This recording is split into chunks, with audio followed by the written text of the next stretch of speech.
Nah sekarang pembeli rezeki dari definisi ini, semua fasilitas tadi yang merupakan menutupi kebutuhan seorang hamba, hanya Allah Azza wa Jalla yang memberikan, tidak ada yang lain. Jadi kalau kita lihat air yang hujan turun dari langit, kemudian basah semua tanah-tanah yang sudah kering, tumbuh-tumbuhan jadi tumbuh. Kita bisa menggunakan fasilitas mata, tangan kita bisa gerakin, ada 5 jari, masing-masing punya kekuatan tersendiri. Saya pernah keluar dari supermarket, kemudian saya gunakan satu saja jari saya untuk ngangkat kresek, itu dengan 5 sampai 10 kilo bisa ngangkat. Kalau kita pikir secara akal sehat, tulang, kemudian daging dan kulit seperti ini, bagaimana caranya bisa punya kekuatan mengangkat 10 kilo? Tapi dengan kuasa Allah SWT. Kalau saya gunakan 2 jari, jauh lebih kuat. Kalau saya gunakan semua jari saya, maka luar biasa gitu. Bahkan manusia bisa mendorong mobil dengan telapak tangannya, gitu kan? Itu satu hal yang luar biasa, yang kadang-kadang kita tidak pikirkan. Ini sebuah rezeki. Adanya kekuatan, itu adalah rezeki. Adanya fasilitas yang bisa dipakai adalah rezeki. Dan yang menyiapkan semua itu dan menjadikan sebagai kebutuhan bagi kita. Jadi yang menyiapkan fasilitas sebagai kebutuhan dan menjadikan itu sebuah fasilitas, itu juga Allah Subhanahu wa taala, enggak ada yang lain. Allah lah yang membuat mata kita, lalu Allah membuat fungsinya melihat. Allah menciptakan kuping kita sebagai rezeki buat kita, dan Allah yang menciptakan juga dia berfungsi untuk melihat. Kalau cuma diciptakan saja bentuknya begini lalu tidak ada fungsinya, maka tidak akan bermanfaat. Tangan diciptakan oleh Allah dengan bentuk begini, kemudian diberikan kekuatan padanya sehingga dia bisa mengangkat sesuatu, kaki bisa melangkah dan seterusnya. Jadi ini semua adalah bentuk rezeki, dan tidak ada yang memberikan rezeki tersebut, menyiapkan semua fasilitas dan untuk seluruh makhluk kecuali Allah Azza wa Jalla. Jadi sangat sempit kalau ada orang mengatakan rezeki itu hanya materi tertentu, apalagi kalau dia mencari rezeki itu kepada selain yang menciptakan dia dan rezeki yang dia butuhkan serta seluruh makhluk ini. Seperti banyak orang masih pergi ke kuburan, pergi minta-minta kepada makhluk yang sama dengan dia. Akhirnya makhluk itu memberikan syarat-syarat yang juga syarat itu sama berputar di makhluk lagi, gitu kan? Tidak ada manfaat yang sama sekali mereka dapatkan. Gitu. Baik, kita dengarkan dari mana dalilnya bahwasanya memang yang Razzaq, pembeli rezeki itu, dan mengatur semua ini, dan yang menjadikan rezeki itu bisa ada fungsinya masing-masing hanyalah Allah Subhanahu wa taala. Allah jelaskan dalam surah Az-Zariyat. Surah Az-Zariyat ini urutan 51 dalam Al-Qur'an, ayat 56 sampai 58. Jadi 3 ayat ini Allah Subhanahu wa taala ya saling bersambung satu sama yang lain, terutama ayat 58 yang menjelaskan bahwasanya hanya Allah Azza wa Jalla yang menyiapkan fasilitas tadi itu, menciptakannya, menjadikannya sebagai rezeki. Jadi berfungsi semuanya. A'udzubillahi minasyaitonirrajim. Bismillahirrahmanirrahim. Wa ma khalaqtul jinna wal insa illa liya'budun. Saya tidak menciptakan, kata Allah, jin dan manusia kecuali untuk menyembah, ngikutin peraturanku. Yang halal mereka nikmatin, yang diperintahkan mereka jalankan, yang haram mereka tinggalkan. Ma uridu minhum mir rizqin wa ma uridu minhum an yut'imun. Kata Allah, saya enggak butuh timbal balik rezeki dari mereka, enggak butuh. Bukan berarti kita dikasih makan lalu kita kasih makan juga Allah, enggak. Allah enggak butuh itu. Allah enggak butuh menyiapkan kita sawah sehingga kita bisa bercocok tanam, bisa menanam padi, kemudian hasilnya kita kasih ke Allah, enggak. Allah enggak butuhin itu. Allah enggak butuh respon kembali rezeki yang sudah dikasih. Sama hal, maksudnya dengan benda atau fisik yang sama. Allah nggak butuh, dan Allah tidak butuh juga diberikan makan apa yang sudah kita makan. Kalau kita bercocok tanam, Allah nggak butuh kita kasih tanah itu sebagian untuk Allah sebagai penciptanya. Allah nggak butuh juga hasilnya dari padi tadi. Allah nggak butuh juga pada saat kita masak makanan padi tersebut lalu kita kasih ke Allah. Allah nggak butuh semua. Allah mengatakan ma uridu minhum min rizq. Saya tidak butuh rezeki dari mereka, tidak butuh timbal balik unsur fasilitas tadi. Wa ma uridu an yut'imun. Saya tidak butuh juga untuk mereka berikan hasil masakan mereka kepada saya, nggak butuh. Jadi Allah SWT tidak mengatakan, Allah siapin tapi Allah tidak butuhkan. Apa kata Allah? Di ayat 58 tadi itu ayat 57 ya. Innallaha huwar razzaqu dzul quwwatil matin. Sesungguhnya hanya Allah lah Razzaq. Razzaq ini sama yang sering saya tekan-tekan adalah siga mubalaghah, sesuatu yang melampaui batas dalam bahasa Arab. Jadi kalau dikatakan rizqun itu berarti sesuatu fasilitas. Kalau raziq berarti pembeli rezeki tapi pada item-item tertentu. Tapi kalau dikatakan Razzaq, berarti dia menyiapkan semuanya dan kontinu. Kontinu terus, tidak pernah berhenti. Pohon ini habis buahnya, musim lagi buah lagi gitu. Hujan, selesai orang butuhan, turun lagi hujan. Kita tidur, selesai tubuh kita tidur semua, bangun, mata tetap berfungsi lagi kembali, tangan berfungsi, kaki terus berfungsi. Jadi Razzaq itu kata ulama tafsir adalah zat yang luar biasa sempurnanya, menciptakan, memfungsikan, dan mempertahankan. Terus begitu, fasilitas. Jadi itu makna Razzaq bukan hal yang ringan, tapi hal yang luar biasa bobotnya, gitu kan?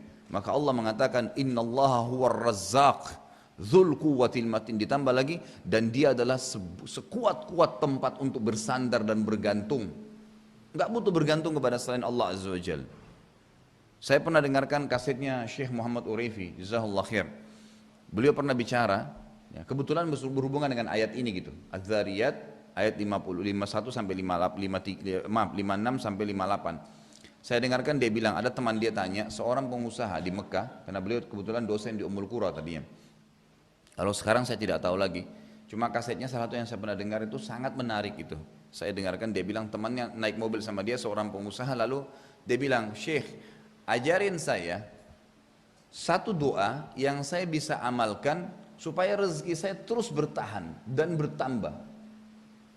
Kata Syekh Muhammad Uraifi, saya hanya bisa mengingatkan kamu ayat ini, dibacain. A'udzu billahi minasyaitonir rajim, wa ma khalaqtul jinna wal insa illa liya'budun. Ma uridu minhum min rizqin wa ma uridu an yut'imun innallaha huwar razzaqu dzul quwwatil matin. Temannya rupanya pulang, diamalkan kata-kata ya Razzaq dzul quwwatil matin. Wahai zat yang maha memberi, menciptakan rezeki, memfungsikannya dan mempertahankan, terus menambah. Itu Razzaq. Ya Razzaq dzul quwwatil matin. Sebaik-baik tempat untuk bersandar gitu kan.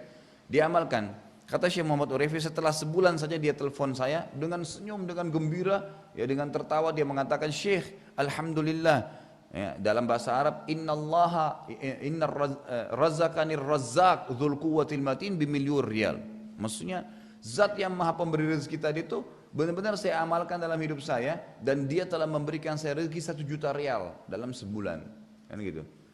Ini bukan berarti kita mematok jumlahnya, tapi bagaimana dia dengan keyakinan benar bahwasanya hanya Allah pemberi rezeki, tidak ada selain Allah. Jangan pernah yakin ada yang memberikan rezeki kecuali Allah. Allah Azza wa Jalla. Tangan kita saja tiba-tiba bangun, la qaddarallah stroke, maka yang menciptakan tangan Allah, yang menciptakan stroke-nya Allah, yang mematikan fungsinya sehingga tidak bisa berfungsi adalah Allah, yang bisa memfungsikan kembali hanya Allah. Gak ada yang lain. Maka keliru orang kalau menggantungkan nasib hanya dengan dokter, hanya dengan makhluk. Semua itu makhluk seperti kita, cuman beda jenis saja. Maka jangan pernah menggantungkan, apalagi ada orang dengan kejahilian yang luar biasa, bergantung pada batu dianggap keramat, keris lah, orang matilah. Bahkan ada di India orang yang menyembah sapi, ada yang menyembah kemaluan perempuan. Na'udzubillah gitu. Kejahilan yang luar biasa gitu. Jadi ini dalil yang menjelaskan luar biasa bagaimana ya Allah Subhanahu wa taala menutupi. Dengan satu ayat ini sudah cukup sebenarnya untuk menjelaskan tidak boleh kita gantungkan nasib kecuali kepada Allah Subhanahu wa taala. Dalil yang kedua adalah surah Ar-Rum. Urutan 30 dalam Al-Qur'an surahnya ayat 40 yang bunyinya a'udzubillahi minasyaitonir rajim. Bismillahirrahmanirrahim. Huwallazi khalaqakum thumma razaqakum thumma yumitukum thumma yuhyikum. Hal min syurakaikum man yaf'alu min dzalikum min syai' subhanahu wa ta'ala amma yusyrikun. Artinya dan tadabburnya ya, huwallazi khalaqakum, hanya dialah Allah yang telah menciptakan kalian. Perhatikan kata-kata khalaqa, itu artinya menciptakan. Apa itu menciptakan? Dari sesuatu yang tidak ada menjadi ada. Kalau manusia hanya membuat, bukan menciptakan. Allah menjadikan ayam bisa bertelur, kemudian telurnya itu berisi cairan yang kalau kita pecahin, digoreng jadi makanan manusia. Dari mana sistem ini? Dan pada saat dibiarkan jadi manusia, jadi ayam, jadi makhluk. Ini namanya menciptakan dari tidak ada, air yang cair, telur yang cair jadi anak ayam. Biji yang kita anggap mati, kemudian dilempar di tanah, tiba-tiba jadi pohon, gitu kan? Sperma laki-laki yang kadang-kadang subhanallah orang berhubungan biologis lalu kalau terbuang pun dianggap biasa sama dia, padahal itu keajaiban yang luar biasa. Sperma yang lebih halus dari satu sperma itu lebih halus daripada sebutir debu. Begitu juga dengan sel telurnya wanita yang keluar dari pinggul dia, itu juga lebih halus daripada sebutir debu yang bisa ketemu kemudian menjadi manusia kayak kita. Itu menciptakan, kita bisa ngomong, bisa teriak, bisa bicara, bisa berpikir dan seterusnya. Itu menciptakan. Kalau manusia hanya membuat saja, menciplak. Coba apa yang paling canggih dari manusia? Komputer misalnya, HP sekarang dengan memorinya saja bisa menampung sekian banyak data-data. Dari mana itu? Kalau kita baca buku sejarahnya, dari mana ditemukan teknologi dan hanya terbuatlah sebuah memori. Baik itu memori di komputer yang dibahasakan hard disk lah, atau di memori HP yang ada, atau apa saja sekarang ya, teknologi itu sudah menggunakan memori dari handycam dan seterusnya. Itu semua diambil dan diciplak dari bagaimana luar biasanya otak manusia.